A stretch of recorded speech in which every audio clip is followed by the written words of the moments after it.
mynd ar ein rhannu'r Senedd yng Nghaerdydd ar gyfer lawns llyfr newydd ar gyfer Nadolig, y Pasg a'r Silgwyn. Helo, Sean. Noswaith dda. Mae yna lot o sôn di bod am ail nofel William Morgan yng Nghyfres y Beibl. Ers iddo fo ryddhau y gyntaf yn y gyfres, yr Hen Testament, bron i 15 mlynedd yn ôl.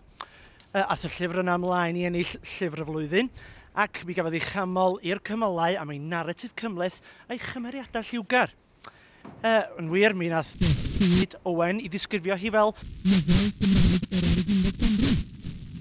efo fi heno, mae Eirian Medi, llenor ac alcoholig o fri. Rwy'n ta Eirian, dwi dall bod chi wedi cael cyfle i ddarllen y llyfr yma o flaen pawb arall. Be di'ch barn chi?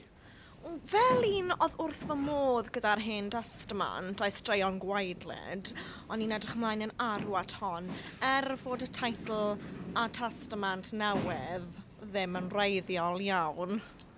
Dwi'n dall bod y cyhoeddwyr yn dweud bod yr nofel, wel, yr ail nofel yn gwbl wahanol i'r nofel gyntaf. Ond ti'n wir, yr unig gymeriad sydd wedi gwneud trawstoriad o'r cyntaf i'r ail yw Duw.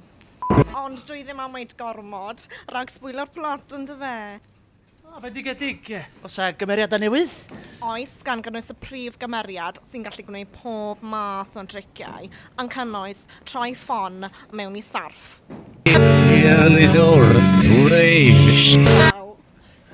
Wel, os William Morgan hefyd ynddo, os a unrhyw wirionedd yn y si, mae nid gweithiau gwreiddiol ydy cyfres y Beibl?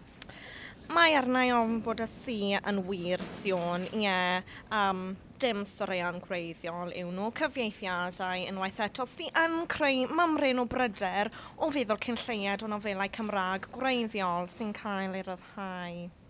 Yn hollol, gwych. I gloi felly, eich uchafbwynt chi? Wel, os chi'n mynd i bitho neu Tenerife ar gwyliau, symisiach chi fyna copi da chi, achos mae copi o'r ddwy gyfrol am hob stafell wethdi ar fy bod.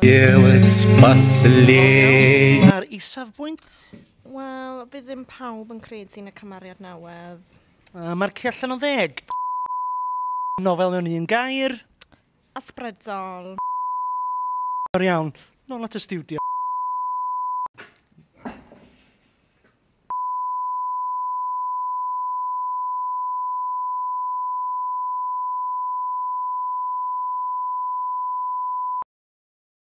Nesa, awr 3D ar S4C. Dai Jones fydd yn chwarae efo'i ffon mewn 3D. Dudley fydd yn coginio pasta a mawr mewn 3D. Digon i edrych ymlaen ato felly.